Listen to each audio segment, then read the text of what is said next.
नमस्कार दोस्तों, स्वागत है आपका रुद्रा स्टडी प्लस में। तो दोस्तों आज हम फिर आपके लिए लेकर आए हैं चाइल्ड साइकोलॉजी से संबंधित 30 प्रश्नों का संग्रह। हमें उम्मीद है कि आपकी परीक्षाओं में जो हैं ये हमारे क्वेश्चन जो हैं आपके काम आएंगे और आपके लिए बहुत महत्वपूर्ण रहेंगे। तो चलिए बिना टाइम वेस्ट किए प्रश्न नंबर 1 पे आ जाते हैं। प्रश्न नंबर 1 है हमारा, बिना भिन्नता की परिकल्पना को कहा जाता है? प्रयोगात्मक परिकल्पना, अनुसंधान परिकल्पना, शून्य परिकल्पना या इनमें से कुछ कोई भी नहीं। तो ऑप्शन 3 जो है वो सही आंसर है इसका, शून्य परिकल्पना। प्रश्न नंबर 2, समाजीकरण एक डैश है, यानी कि अचेतन, प्रासंगिक, पारस्परिक या इनमें से कोई नहीं। तो समाजीकरण जो है वो एक पारस्परिकता है या पारस्परिक है। प्रश्न नंबर 3, अंगूठा चूसना, नाखून चबाना आदि निरंतर क्रियाएं डैश के कारण होती हैं? आनंद प्राप्ति के लिए, प्रशिक्षण, आदत या चिंता। तो अंगूठा चूसना या नाखून चबाना जो है ये चिंता के कारण होता है। प्रश्न नंबर 4, दोनों एक से अवाई गुणसूत्र पाए जाते हैं मस्तिष्क कोशिकाओं में, स्त्रियों में, पुरुषों में या फिर इनमें से कोई नहीं? तो ये पाए जाते हैं पुरुषों में। प्रश्न नंबर 5, डैश महीने की परिपक्वता में बच्चा पहला कदम चलने लगता है? यानी जो बच्चा है वो पहला कदम कब चलता है? 5 से 6 मंथ में, 10 से 12 महीने में, 4 से 5 में या 0 से 2 में? तो 10 से 12 में का मंथ का जब बच्चा होता है तो वो पहला कदम चलने शुरू कर देता है। प्रश्न नंबर 6, व्यवहार में सुधार को अधिगमन कहते हैं जो कि अपेक्षाकृत डैश होते हैं? स्थायी, अस्थायी, विपरीत या शीघ्र? तो ऑप्शन 1 जो है वो सही आंसर है, स्थायी। प्रश्न नंबर 7, अंतःस्थायी ग्रंथियों को डैश भी कहा जाता है? नाड़ी ग्रंथियां, अधिवृक्क ग्रंथियां, नालिका विहीन ग्रंथियां, जनन ग्रंथियां। तो ये होती हैं नालिका विहीन ग्रंथियां। प्रश्न नंबर 8, पीयूष ग्रंथि को कहा जाता है? साधारण ग्रंथि, विशेष ग्रंथि, मास्टर ग्रंथि या इनमें से कोई नहीं? तो पीयूष ग्रंथि को मास्टर ग्रंथि कहा जाता है। प्रश्न नंबर 9, सीखने में प्रयास व त्रुटि का सिद्धांत किसकी देन है? Freud, Thorndike, Thurstone, Bandura. तो ऑप्शन 2 जो है वो सही आंसर है इसका, थार्नडाइक। प्रश्न नंबर 10, नैमित्तिक अनुबंधन किससे संबंधित है? तो पैवलोव, स्किनर, हल या मिलर। तो इसका उत्तर है ऑप्शन 2, स्किनर। प्रश्न नंबर 11 देखते हैं अब हम। प्रश्न नंबर 11 हमारे पास है, सृजनात्मकता का तात्पर्य है, यानी कि जो सृजनात्मकता है उसका क्या अर्थ है? एक नया उत्पादन, कच्चा उत्पादन, पुनरावृत्ति, उपरोक्त सभी। तो सृजनात्मकता जो होती है एक नया उत्पादन, यानी कि क्रिएटिविटी। प्रश्न नंबर 12, अंतर्निर्मित सृजनात्मकता शक्ति को उन्नत किया जा सकता है? सही प्रशिक्षण द्वारा, प्रतिस्पर्धा भाव द्वारा, गतिविधि द्वारा, दंड द्वारा। तो ऑप्शन ए इसका सही आंसर है, सही प्रशिक्षण द्वारा। प्रश्न नंबर 13, दीर्घकालीन स्मृति कितने समय तक रह सकती है? 5 सेकंड तक, 30 सेकंड तक, दिनों, महीनों, वर्षों तक या इनमें से कोई नहीं? तो दीर्घकालीन मतलब लंबे समय के लिए जो हमारी स्मृति होती है, ये हमारी याद करने की जो शक्ति है वो दिनों, महीनों या वर्षों तक रहती है। प्रश्न नंबर 14, निर्णय लेना एक प्रकार का डैश है? चिंतन, स्मृति, अवबोधन, समस्या समाधान। तो निर्णय लेना जो होता है दोस्तों वो एक समस्या का सॉल्यूशन निकालना होता है, समाधान करना होता है। प्रश्न नंबर 15, मूल्यांकन एक डैश की अवस्था है? वैविध्यपूर्ण चिंतन, अभिसारी चिंतन, सृजनात्मक चिंतन या इनमें से कोई नहीं? तो मूल्यांकन जो है वो सृजनात्मक चिंतन है।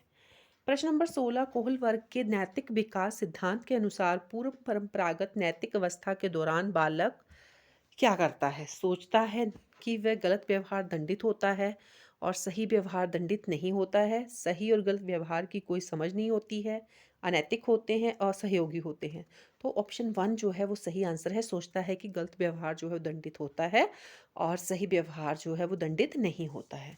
प्रश्न नंबर 17, प्रबलन अनुसूची जो निम्न निष्पादन को उन्नत करती है? निश्चित अनुपात अनुपात अनुसूची, परिवर्तनीय अनुपात अनुसूची, निश्चित अंतराल अनुसूची, परिवर्तनीय अंतराल अनुसूची। तो ऑप्शन 3 जो है वो सही आंसर है, निश्चित अंतराल अनुसूची।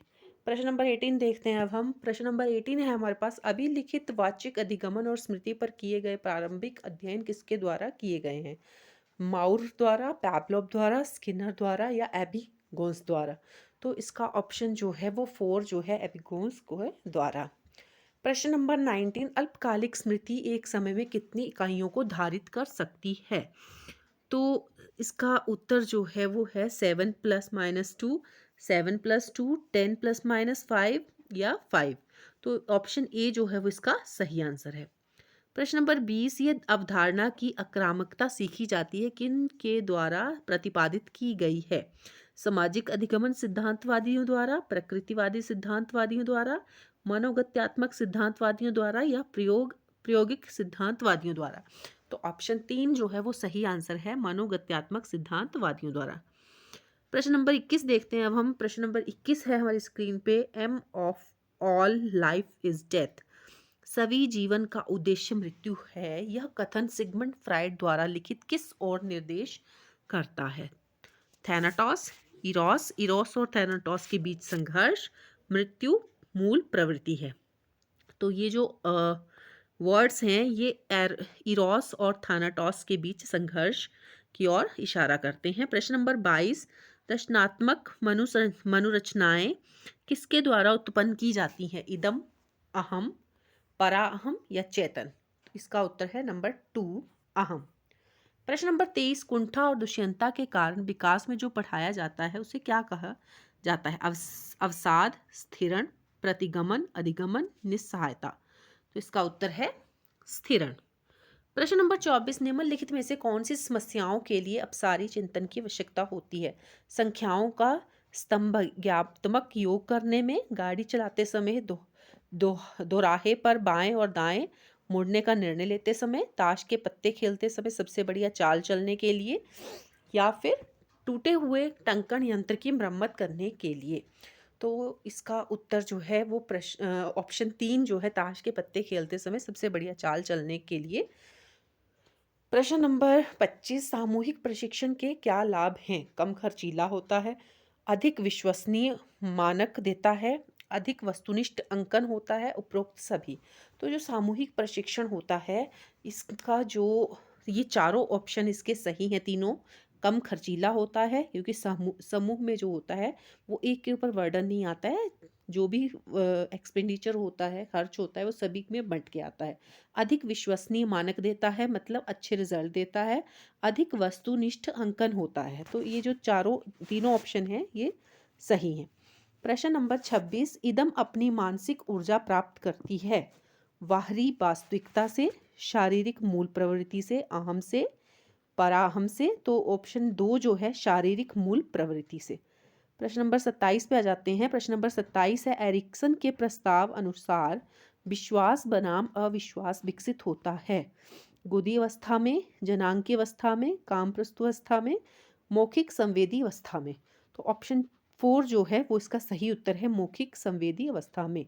प्रश्न नंबर 28, एक उद्दीपक जो बिना किसी प्रयोगात्मक फेरबदल के अनुक्रिया उत्पन्न करता है उसे कहते हैं? अनुक्रिया उद्दीपक, अनुबंध रहित उद्दीपक, सामान्यकृत उद्दीपक, अनुबंधित उद्दीपक। तो इसका ऑप्शन 2 जो है वो सही आंसर है, अनुबंधन रहित उद्दीपक। प्रश्न नंबर 30, यह सिद्धांत कि हम सभी अपने संपूर्ण जीवन काल में विकासात्मक चुनौतियों का सामना करते हैं किसने प्रतिपादित किया? Freud, Adler, Sheldon, Erikson. तो ये प्रतिपादित किया है एरिक्सन के द्वारा। तो आज का अंतिम प्रश्न है प्रश्न नंबर 30, स्वीकृत नैतिकता के सिद्धांत को किसके द्वारा प्रस्तावित किया गया है? प्याजे, एरिक्सन, कोहलबर्ग, बंदूरा। तो ये जो है ऑप्शन 3 इसका सही आंसर है, कोहलबर्ग। तो दोस्तों उम्मीद है कि हमारी वीडियोस जो है आपको पसंद आ रही है और हमारी नेक्स्ट अपडेट आपको जल्दी से जल्दी मिले इसके लिए हमारे वीडियोस को सब्सक्राइब करना मत भूलिएगा। मिलते हैं नेक्स्ट वीडियो में, तब तक पढ़ते रहिए, आगे बढ़ते रहिए। जय हिंद, जय भारत।